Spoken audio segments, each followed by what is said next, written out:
Today's lecture is on the revolution and early attempts at government. So let's recap kind of the reaction to British actions and what actually was happening regarding incidents that happened after the French and Indian War. So with every British action, there is a colonial reaction. I know we've done this in class, but I also wanted to record it just in case some of you missed some of the things that we needed. But I'll just go through these one more time. So the first British action was a proclamation line of 1763. Once again, the British enacted that line for protection for the colonists, and also to prevent the spending of money so that the British weren't spread too thin. So once again, they were fighting the 7 Years' War overseas. So part of that also was to stop the spending of money to protect the colonists as well. So the colonial reaction was anger. The reason why they were angry was because they thought they rightfully deserved or were rightfully granted that land because they had fought against the French and the natives during the French and Indian War. And they weren't happy because they believed that the British were trying to control them essentially. So the next action that the British took was the Sugar and the Quartering Act. So again, these were direct taxes on sugar and also requiring colonists to house and feed soldiers. So the colonial reaction to this was that there was an indirect tax. So not many people realized that they were there in terms of the Sugar Act. But again, people did spend a lot of money for the Quartering Act on feeding and housing soldiers. And again, that was their property. So they believed that they should have been able to make that decision themselves rather than be required to house and feed soldiers. The next action that was taken was the Stamp Act. And this was a direct tax on all paper products. So you were required to pay a tax by a stamp, which was the tax on any type of paper products that were being sold. So in reaction to this, the colonists created a Stamp Act Congress, and this Congress group met and decided that the colonies would start to boycott or stop buying goods that came from England. And they decided to also create their own clothing, their own products and materials, and these were known as homespun clothing. So they created their own within the colonies instead of getting them sent from England. And some used violence. So those that used violence particularly were the Sons of Liberty group. And the famous saying was no taxation without representation. So again, that saying became commonplace throughout the colonies. So you can't tax us if we don't have representation in government. So in reaction to this, the British repealed the Stamp Act, so they took it away, but they started issuing something called the Declaratory Act, claiming that they still had the right to tax because rightfully the colonies belonged to the mother country, which was England. So the Declaratory Act, again, was total control of any legislative process by the government in England or by Parliament. So the colonists were like, okay, whatever, we're still going to say no taxation without representation. You still don't have the right to tax us, but, whatever, we're good. So take a moment and write those down if you need to. And you can pause the video as well. All right, so I'm going to move on. So this etching is actually one of the teapots that were popular during that time of the Quartering Act and the Sugar Act, and also particularly the Stamp Act. So this one says no Stamp Act and America Liberty Restored. The interesting thing about this tea kettle is that, first of all, it's not metal. Second of all, it was actually created by merchants overseas in England. So even though this is in support of the Stamp Act that the colonists are enacting, this was a teapot created in England. So take a moment and think, why do you think that would be? So I'm going to tell you and really explain to you that the merchants in England were supportive of the repeal of the Stamp Act, mainly because they were losing money because the colonists were boycotting any type of products coming from England. So with the boycotts coming from England, merchants in Europe coming from the colonists, the merchants in England were actually losing money. So they were actually supporting the colonists to repeal the Stamp Act so that, again, that exchange of goods between England and the colonists would start to occur once again, and they could make money. So again, they were losing a lot of money because of that boycott. So part of what they wanted to do in their aim in England was to also repeal the Stamp Act so that they could earn some money as well. This is also a famous painting of Paul Revere. It was painted by John Singleton Copley in 1768. It is a portrait of Paul Revere, and if you notice in his left hand, he has a metal tea kettle. And what it was actually a homemade created tea kettle that the colonists actually created, or Paul Revere actually created, with some etchings in it, probably some revolutionary boycotting etchings as well. So along the lines, again, of the Stamp Act, the boycott, part of the boycotting was actually creating their own materials and not using anything that was being imported from England. One other thing to take note is the clothing that Paul Revere is wearing. So it's very homespun, colonist-created clothing, not necessarily the high-end clothing that was coming from England at the time. So the colonists actually also started to create their own clothing as a way to protest the Stamp Act. So those are two very important things to note within this painting. So let's recap a couple more British policies. So the Townshend Acts, which were indirect tax on tea, lead, glass, and paint, so any imported products that were coming, and they also sent British soldiers to colonies to enforce this tax collection. So not only are they issuing the Townshend Act on imports, they made the soldiers from England enforce the collection of those taxes and go to people to try to get those taxes collected. So obviously that's going to create some animosity between the British soldiers and the colonists. So once again, colonial reaction is that they used the boycotts to, again, prevent people from buying British imported products. And they also occupied Boston, which actually eventually led to the Boston Massacre. So as we start to build on this animosity that is growing, it basically explodes with the event of the Boston Massacre on March 5th, 1770, especially when you're sending soldiers in to enforce the collection of these taxes. So as a result of the colonial reaction to the Boston Massacre, all Townshend Acts were repealed. So again, they took them away. They weren't making enough money anyway, but the British government kept taxes on tea as a principle to say, yes, we still can tax you. So despite the fact that we're repealing this, we weren't making enough money, we still are taxing you. So it's along the same lines as a declaratory act. We still have that control over you as our colonies of England. So in reaction to the Townshend Act's repeal, but the tax on the tea, this revived the non-importation. So again, the colonists refused to import any goods from England. As a reaction to the non-importation from the colonists, the British tried to save the British East India Company by selling its excess tea in the colonies for a cheap price. So once again, the only way that colonists could get tea was from England, and England owned the monopoly on that tea for the British East India Company. And obviously tea was a very popular beverage. Tea was a very popular beverage in the colonies at this time. So that leads from the traditions in England. So as a result of keeping that tax on the tea, despite the tea being at a lower cost, the colonial reaction was the Boston Tea Party on December 16, 1773. So you had a group of the Sons of Liberty going on these ships that carried tea into the Boston Harbor. The merchants at that time refused to deboard or take the tea off of the ships, and the Sons of Liberty went on those ships, took the tea from those ships, and dumped them into the Boston Harbor, many of them dressing up as Native Americans.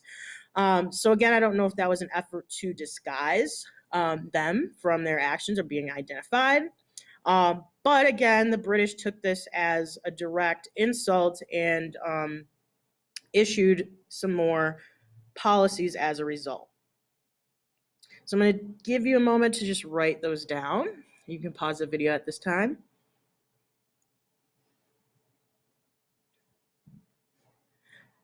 Moving on. So we will talk about this in class, or we have talked about this in class. Again, this was the famous etching that was created by Paul Revere. So we'll talk about Captain Thomas Preston's account. He was a captain of the British soldiers that were stationed in Boston at that time that were involved in the Boston Massacre, and his point of view versus the point of view of Paul Revere. So I highly suggest reviewing those accounts and seeing why they were different. But this, with the Boston Massacre, really increased the use of propaganda, specifically anti-British propaganda throughout the colonies, which also included Thomas Paine's Common Sense being distributed throughout the colonies as well. As you notice, take a moment and look at this etching. One question that I want to ask you is, who do you think are the aggressors in the painting or the etching, and who do you think are the victims? And also, one interesting thing to note is that Crispus Attucks, who is the first African-American victim of the American Revolution period, is not included in this etching. Why do you think that is? Why is Crispus Attucks, the first African-American victim of the American Revolutionary period, not in this etching? So also think about that. So again, who are the aggressors? Who do you think are the victims? And why do you think Crispus Attucks is not included in this etching?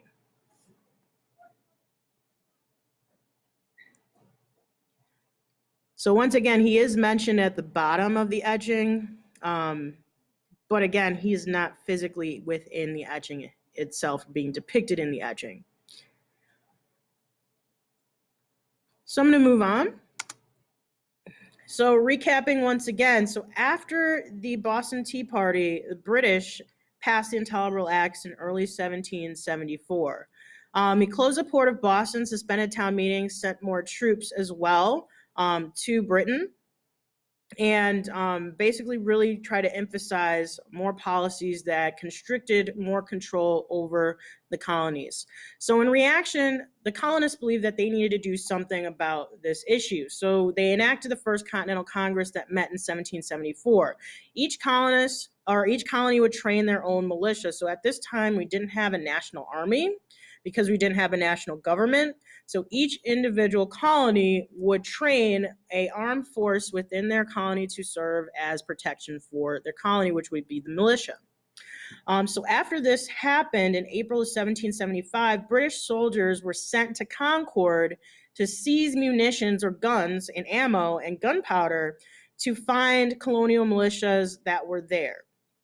Actually, the colonial militia in Massachusetts was there, and then eventually the issue was that they got into a scuffle with the British soldiers, and the first shots of the Revolutionary War were fired, and this was known as the Battle of Lexington and Concord in a colonial victory.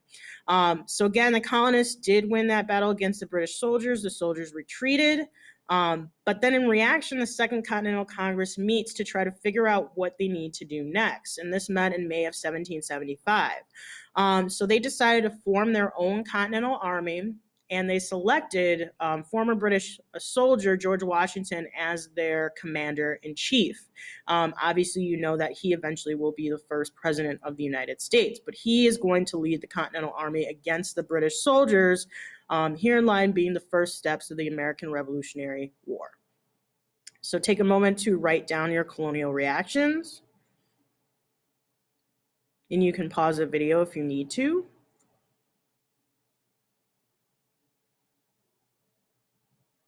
All right, so I'm going to go ahead and move on. So British strengths and weaknesses. So the British throughout the American Revolutionary War had some strengths and they also had some weaknesses. So I'm just going to run through this list and you can write down the list of strengths and weaknesses as I talk through them. The first one was that the British Army had a larger population. They had more soldiers over from England being brought to the colonies. So again, their soldiers and the group of soldiers of their army was extremely larger than our colonial army. They had a strong currency. So their currency obviously was enacted within the colonies as well. So that was also an influence. The third one is that their navy was highly superior, and they were known throughout the world for their strong navy. Also, they encouraged slaves to actually rebel against the colonists, particularly as slavery became more popular, and actually join the British Army in exchange for their freedom. So they were promised their freedom if they came and fought with the British Army. 20,000 slaves joined the British to fight against the colonial or continental army. Also, 50,000 man professional army was sent to defeat or fight against the Continental Army. So these were lifelong professional people who made a life out of being in the military. 50,000 men were sent to the colonies to fight against the Continental Army. They also hired 30,000 Hessian soldiers from I believe it was Germany. So they really did enact other countries to join in and support them as well in their fight against the Continental Army. And they also enlisted 50,000 colonial loyalists. So there were a lot of people at this time who were still very loyal to the country of England and weren't really joining in on this revolution that was happening throughout the colonies. So these people were known as loyalists or Tories. So some of the weaknesses that they had was that, once again, they're fighting in a foreign country, so they're 3,000 miles away. The colonies were way too large to occupy the entire space, so that was going to be a very difficult thing. British generals were typically very poor. British had to win outright in order to defeat the colonies, so there's a lot of pressure on them to win right away rather than lose. And again, it's their reputation kind of on the line. Many British soldiers were unwilling to fight their American cousins because they believed they still had those connections. A lot of their families either moved to the colonies and they still had those familiar ties with people in England. So a lot of those soldiers were kind of hesitant or unwilling to fight the people that they had relationships with and believed that they were related to them. Great Britain's government was very ineffective in supporting the troops. So again, the government, not only were the British generals poor, but they didn't get a lot of government support. And also, because of the 7 Years' War, overseas in Europe, British and French relationships weren't very strong, and also because of the French and Indian War in North America.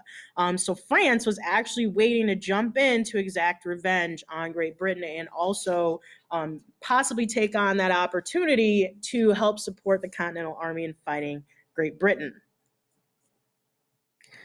So you can pause the video and complete your list and make sure that you write down those strengths and weaknesses for the British.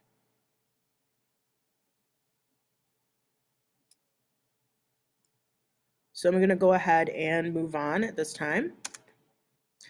The colonists also had their individual strengths and weaknesses as well. So one of the strengths that the colonists had was outstanding leadership. So they had people like Washington and Franklin who were very highly influential people, both philosophically and physically, in terms of leading the Continental Army to fight against Great Britain and encouraging the soldiers and keeping morale up.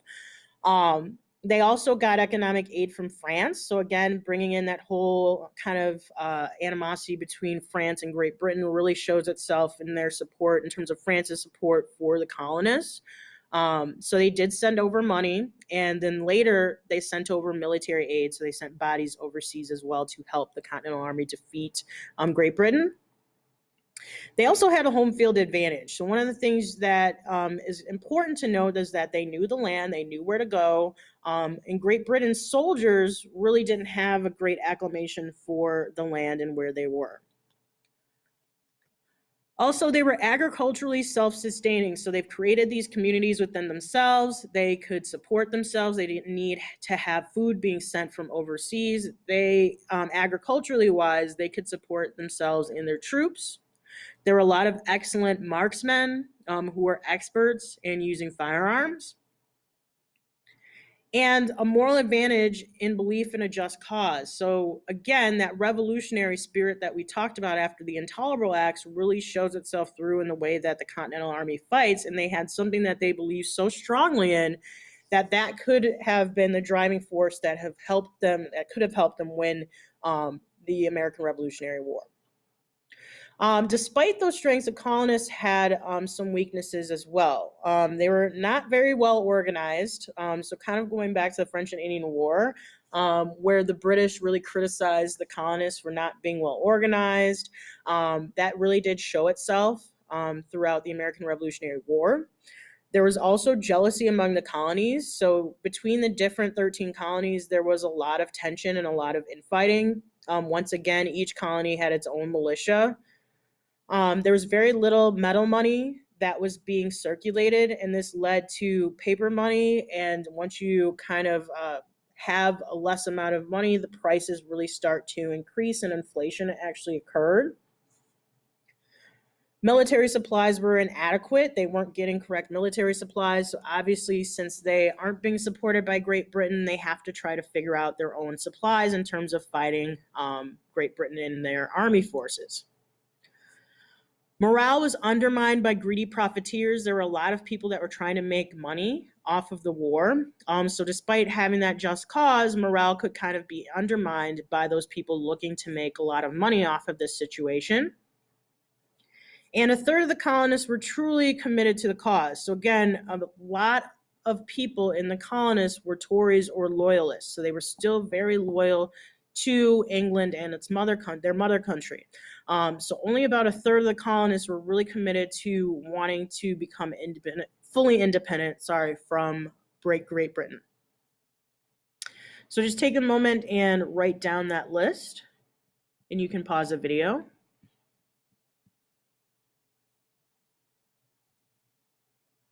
So I'm going to go ahead and move on to our next slide. And we've talked about this as well in class with who fired the first shot, but one of the actually first fights or battles of the American Revolutionary War was the Battle of Lexington and Concord. This happened in April of 1775. So the British were sent to Lexington and Concord to seize gunpowder and arrest Sam Adams and John Hancock because they were the ones who were kind of being very influential in the Sons of Liberty in creating, again, anti-British propaganda, also violent attacks against British soldiers. So again, the troops were sent there to arrest them and put them into their custody. On the way there, Colonial Minutemen, who was the militia at that time, were refused to disperse on Lexington Green. So they refused to, again, go home, leave that location, break up their organization. So again, they could not assemble in groups at this time because of the Intolerable Acts, but they refused. And then somebody fired the first shot. So part of what we analyze in class is deciding who fired that first shot. It's not necessarily very clear who did, whether it was the British or the Colonial Minutemen, but that actually happened, which was the first shot of the American Revolutionary War. The Brits moved on to Concord after Lexington Green, but were forced to retreat. So it was a great first colonial victory of the American Revolutionary War. But by that day's end, 273 British casualties occurred and 95 American casualties. But this was the first instance of the war actually starting in the United States regarding the American Revolutionary War. So we're actually going to stop here. So that's going to be the end of part 1. So next week we will continue with part 2 of our lecture on the American Revolutionary War and early attempts at revolution.